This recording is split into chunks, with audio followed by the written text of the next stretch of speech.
Hello, everybody, and welcome to the Science of SaaS Startups podcast. Today, I'm talking to Hersh Tapadia. Hersh is the CEO of Allstacks, which is a value stream intelligence software company. Hersh, welcome. Nice to meet you. Nice to have you. Or thanks for having me. Yeah, I'm on your court. So How we about that? always we always kind of kick these off by just asking a few quick questions, just to try and get uh, the audience to kind of know you as a person a little bit. So, first Absolutely. question. If you got stuck on a desert island and you only had access to one book, which would you choose? Oh gosh, that's a great question. I think one of my favorite books to read, it's so tough because it depends on my mood. Do I want something fiction? Do I want something businessy, etc.? But Also, you have to read it 100 times, so you've got to I have bear to that in read it a mind. hundred So, yeah. times. And so a book that I've actually read 100 times, I have this, my wife got it for me for my birthday, and it's the complete Calvin and Hobbes collection.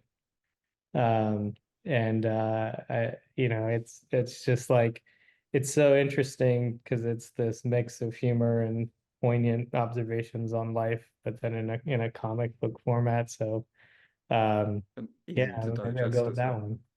Yeah. Yeah. Okay. Great stuff.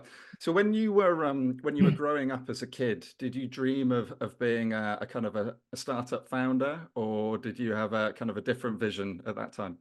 Yeah, I actually did. I didn't know what a startup was for sure. Yeah. But I grew up in a family where my father did his own thing, and so it was an interesting thing. So but he was in, real estate and financial practices and small businesses and things like that, and I was more of a technology guy, and so my extension of that was, if you asked me when I was 10 or 12 years old, I would say, oh, I want to have a computer company of some sort, right? And even down to when I was in about 12, 13 years old, I actually briefly started one with a friend and started to actually build computers and sell them. Had my first real lesson in market dynamics. It was the era in the US where you could purchase an internet subscription and receive a free computer. Okay. And Nice. that's Yep. what we were competing with.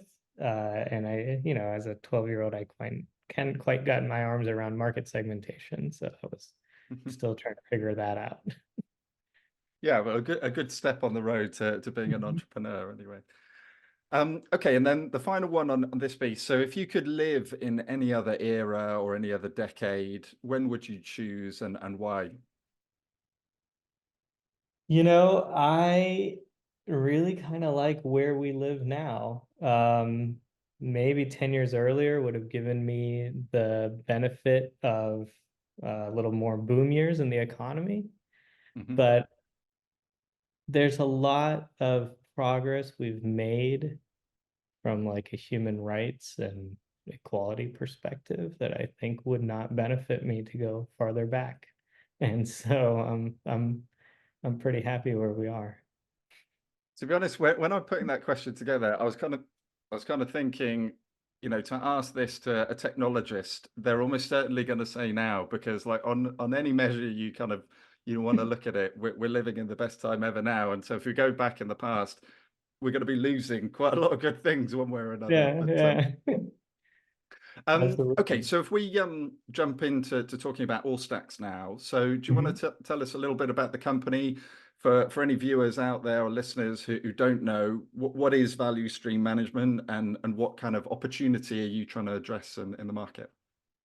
Yeah, absolutely. So Allstacks is a product that ultimately what it does, the problems it solves are to help organizations understand, are they getting the best value out of the work product primarily centered around software engineering. And so the goal there is this kind of dynamic between engineering and product in the context of the broader business. In the sense that software companies make money from the sale of software, or they generate revenue by something that's enabled by selling software. And the cost of building software is really high, right? And it's one of the biggest cost centers in the company. And I don't mean to use cost center in like a pejorative way, like it's literally a large line item in the budget. And so there's two vectors that are very important when you're building software as a software company or a software-oriented organization. It's, can we build software as efficiently as possible? Do we understand what our pipeline is? And how is it as effective as can be with all the people and the relationships and the dynamics of getting an idea to the market? And then is that pipeline directed at the most valuable value creating opportunities, right? So we could create this incredible pipeline, but have it pointing at the wrong things. And when we're doing that, we then create no value, right? And so both of those things are really important. And so what Allstacks does is Allstacks integrates into these massive wells of data that exist within your company, right? Your project management tool, your source code tool, your CI/CD tool, your planning tool, like a Jira line or a plan view we had talked about earlier, all the way out to even ServiceNow, managing incidents, see how things work. And then you have your Jira and your Microsoft Azure DevOps and your GitHubs and your GitLabs and your Bitbuckets, your Jenkins, Circle CIs, et cetera, right? We connect this entire pipeline.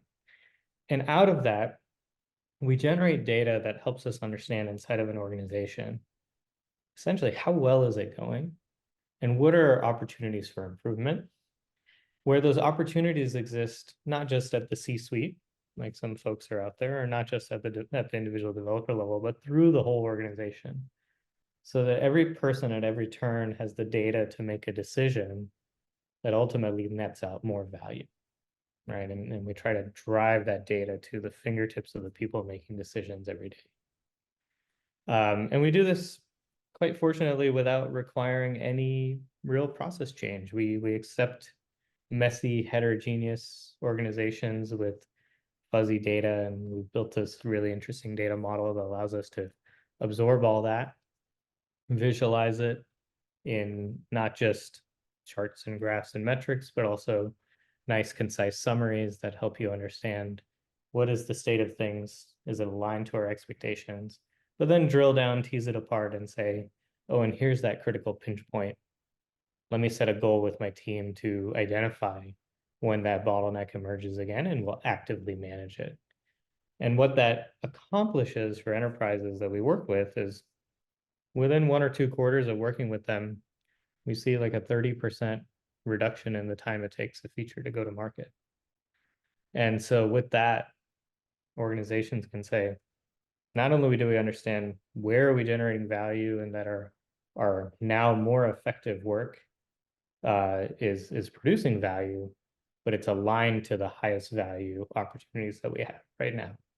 Mm-hmm.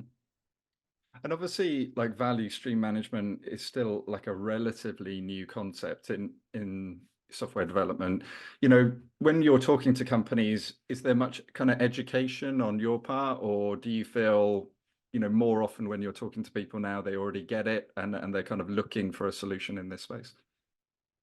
It's a great question, and the answer was profoundly different 2 years ago. 2 years ago, it required a lot of education. Value stream management was something that really you only heard about from the vendors and the consultants, right? Mm-hmm. And nowadays, there's this idea of value stream management, value stream intelligence, software engineering intelligence, which is another term that Gartner has really recently coined, where there's this idea that we have to understand both qualitatively and quantitatively how our organizations are performing and what we're oriented towards. And what's changed in the last 2 years is the folks that we're speaking with, they actually might have done a homegrown proof of concept. They might have experimented with the techniques. They've done evaluations, they've done research. And so we don't have to educate them on why you should do it anymore. Organizations know. And one of the things that the really leading edge organizations realize is that this is an opportunity for the engineering organization to take control of the narrative. Essentially, they can define how they're going to assert their value on the business and really lean into value stream, lean into engineering intelligence, or it'll get asserted onto them, and it may not be in the way that actually creates the value that they're aspiring to. And so the forward-thinking organizations are jumping in feet first and saying, let's define this so that it creates the best outcomes for us and our company. And when you're talking to companies, and the challenges they're kind of facing and trying to implement value stream management, are there companies out there which are kind of building their own bespoke software to try and manage this? Or, most other software niches, people try and do it with a spreadsheet first and then, maybe look at another software solution. How does that compare in kind of your industry? Yeah, it's exactly the same, right? And we all start on a spreadsheet, and the spreadsheet is an incredibly powerful tool. There essentially is this measure, right? Is how many people are maintaining the spreadsheet. We actually like it when an organization starts on a spreadsheet because they've adopted the mentality, right? They've said this is something that's important to us, and we want to invest in it. That doesn't mean it's scalable, right? They just want to give it a shot. And then often, especially in the enterprise, our most forward-thinking customers, they've gone from the spreadsheet to the business intelligence tool, Power BI, Tableau, Looker, something like that, something generic. And they've said, okay, we're going to connect some data, we're going to start generating some metrics, see how it's going. And then inevitably there becomes this moment where we've added these engineers to the business intelligence dashboard and they're maintaining it, and we say, should we hire a product owner to run this BI tool inside of our company? And in that moment, that's when the realization comes, like, we care about having this data, but it's not our core business, and it's not something we want to maintain, but it is something we want to invest in. And that's when an organization typically looks for a vendor. And what we find is that organizations that go through that journey, they're ready to adopt and really transform, go through the cultural transformation of adopting a platform like this, adopting the VSM mentality. And that's important, right? That really helps, because when you're doing this at scale, the organization has to be ready to really lean in. It's different when you're doing it with 25 developers versus 5,000, 10,000 developers or up. And obviously, software development industry is kind of having to adapt as most other industries are at the moment. A lot of kind of new developments in kind of machine learning and AI coming into that. How do you see the role of value stream management heading in, the next kind of 5 years, say? I think it's increasingly important, right? Ultimately, we are in a new economy than we were 18 months ago. Right? We're in the do more with less economy. Yep. And do more with less comes from a number of different sources, right? You're probably not getting more headcount. You are probably not going to be able to just buy any tool. We can't just experiment with process. When interest rates go up, we tend to invest in our core business and take less bets. When interest rates go down, capital is less expensive, we take bigger bets, right? Because the opportunity cost of not taking the bet is too high. We can afford the risk. Now we can't afford the risk necessarily. When you can't afford the risk, every decision you take has to be well justified, right? And so the beauty of something like a value stream tool or an engineering intelligence tool is that you can justify the investment. You can understand, are we getting the ROI that we want? And are we, even outside of the financial metrics, are we generating the value that we want for the software, for the business, for the customer? And so if you think about something like a Copilot or AI tool, those have to be justified in the same way, right? There's a license cost to this.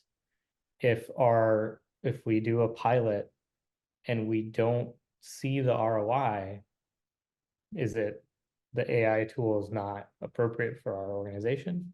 Is it our developers aren't properly trained and we need to invest in training?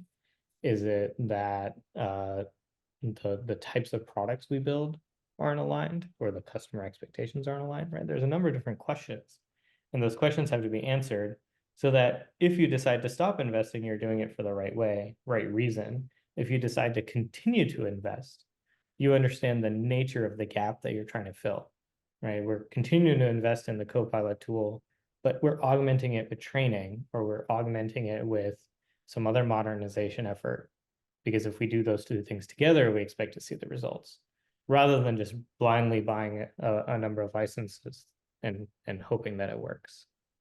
Yeah. Okay.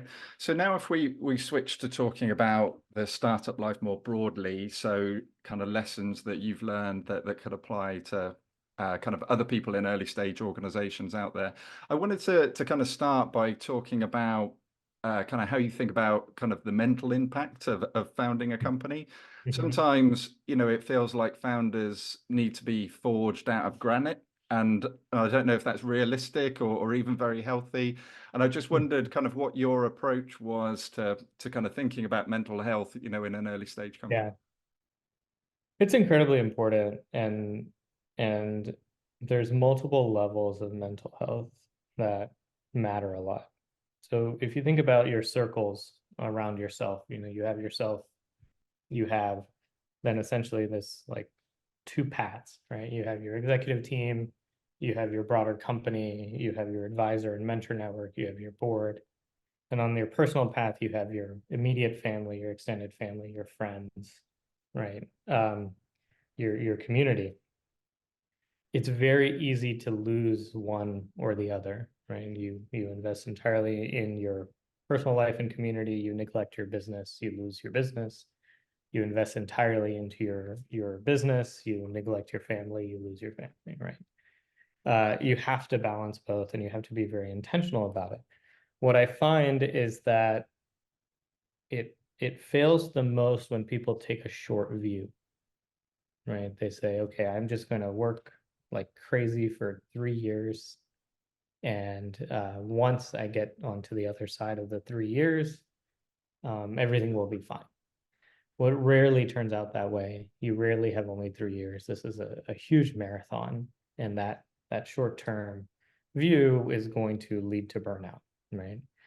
The key difference in that analogy is that it's not a marathon in the sense that you take a steady pace through the whole thing. It's actually a marathon of sprints, right? You sprint very hard, and then if you have your wits about you, you find a pause, find a moment between two sprints where you can be intentional, focus on self, focus on community, family, and then re-engage, refreshed, and do another sprint.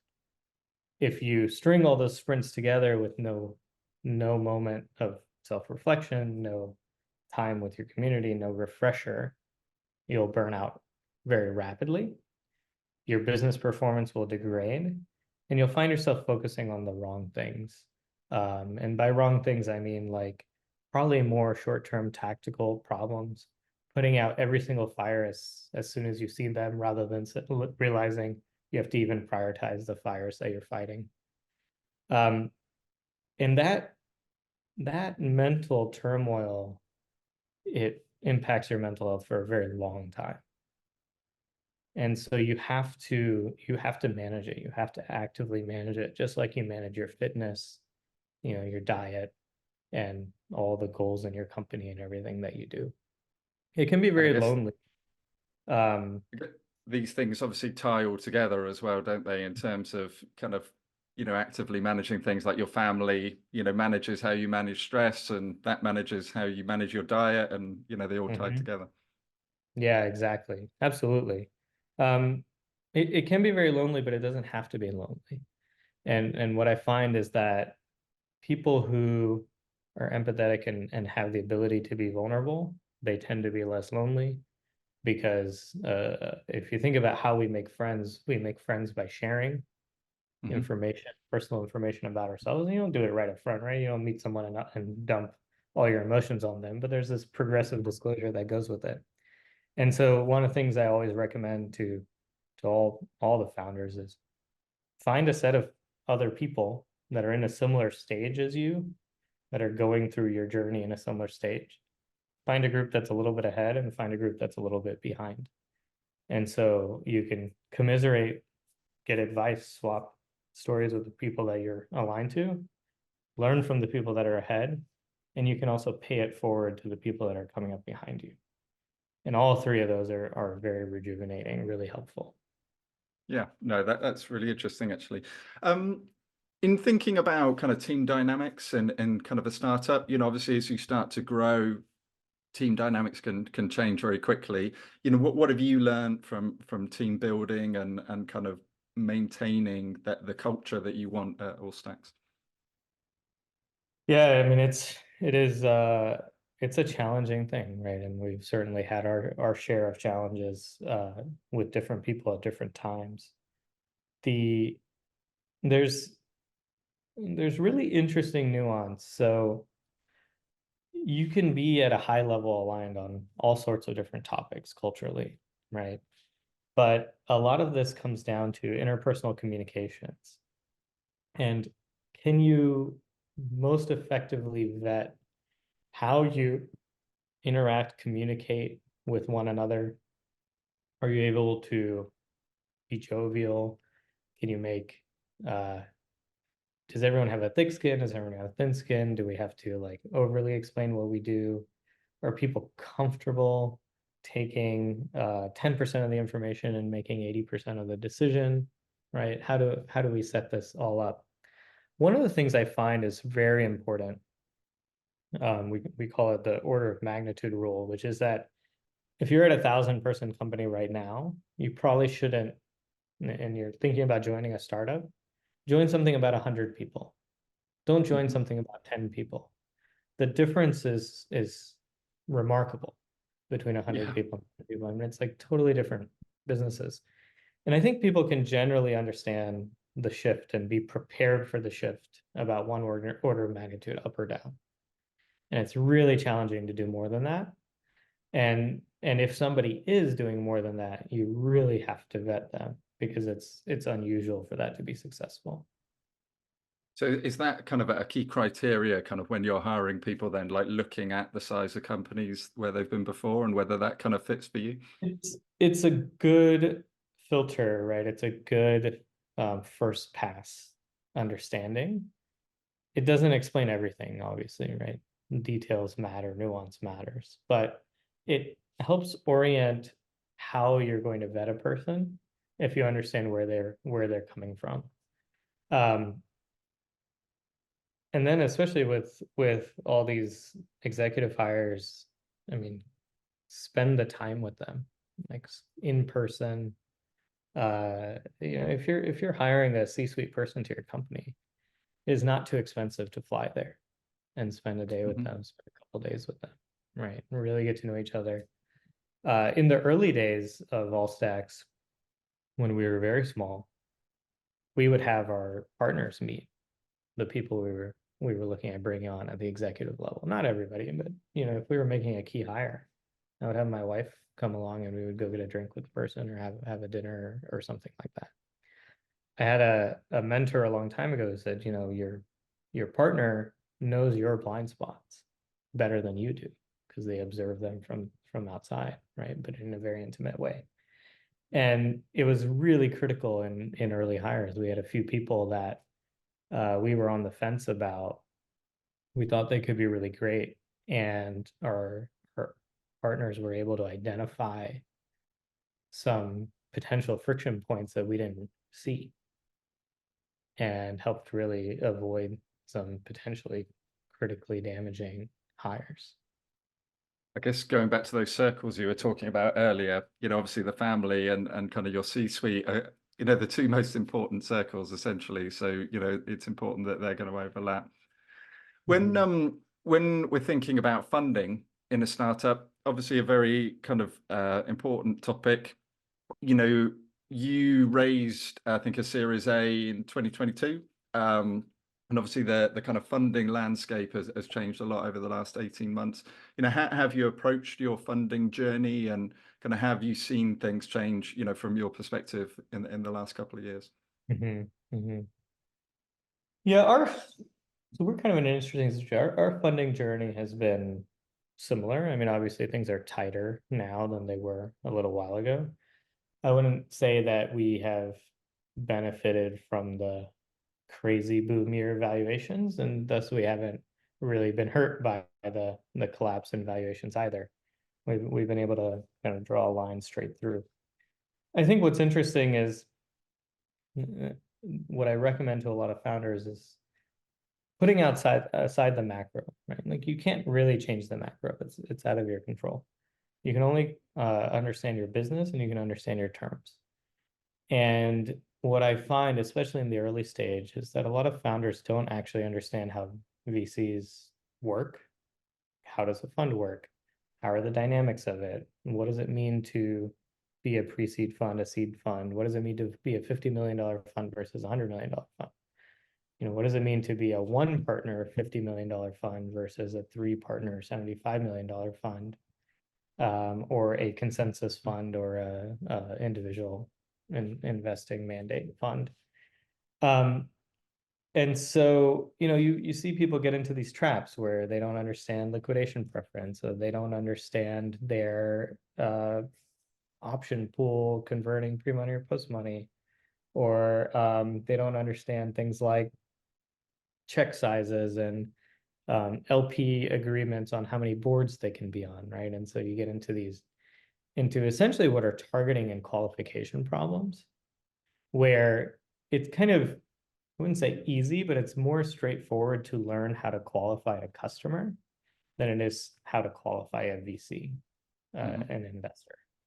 And so, you know, I always recommend that if you're going to go try to take money, you really have to learn the game, right? Yeah, there's Brad Feld wrote a book called Venture Deals. You should read Venture Deals. It's you know, a little dry because it's all about term sheets, right? But read it. It'll benefit Not you if you're a as founder, I'm sure. lawyer. Yeah.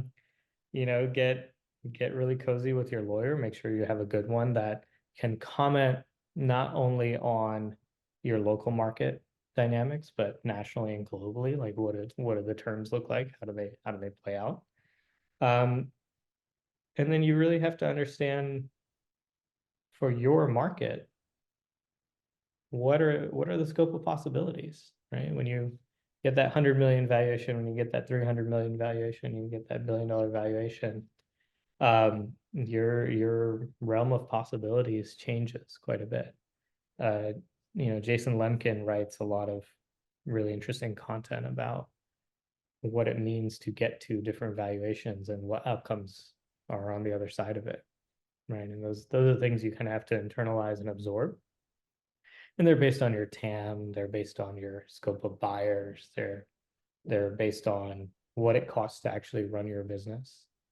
And they're also based on your personal situation and your goals, right? And you have to make sure all those things line up, because at the end of the day, just like any sales process, but especially for investment, you know, people are looking for reasons to say no before they're looking for reasons to say yes, because you know, I spent a small amount of time in venture capital, and we were looking at 2,000-3,000 deals in a year to make 10. So you got to build all these filters in order to get down to a manageable number that you can then really dig into, right? And so, you know, as you're going through that process, how do I say no to as many things as possible? And you're just pattern matching on all the stuff. And then every now and then you see something that sparks your imagination and you really dig in. But it's not, that's not the goal in the first phase. The goal is to get down to the few that you can focus on. We started our company, we went to Techstars. We were going through the data of how we got in. And it was something like, it was something in the thousands of applications to just get past the first filter. And then there were only 20 companies in the second filter. And then of the 20, they took 10. Right. And so like the hardest part is going from 0 to 1. And then from there it's 50-50, whether we get in or not. Yeah, I think it's a really important point though, because obviously a lot of found ups are so excited about kind of what they're doing and excited about their technology that they're probably not spending enough time kind of thinking about it from the VC's point of view. Right. And that, as you say, kind of leads to kind of a lot of the problems. It's But it's it's been really, sorry. it's an interesting, just one last point on that. It's an important part of sales also, right? So 10, 15 years ago, we said there weren't that many things to buy, right? Especially SaaS products. So you're like, do I want to buy this thing or that thing, right? In the same category. Of the 10 apps that I'm going to purchase, I'm trying to decide for this slot, which of these two do I buy? Now there's so many places you can spend your time. You're not competing against your competition first. First, you're competing for attention, right? Do I want a note-taking app? Do I want a call recorder app in my stack? I don't know. First, I got to decide if I want that.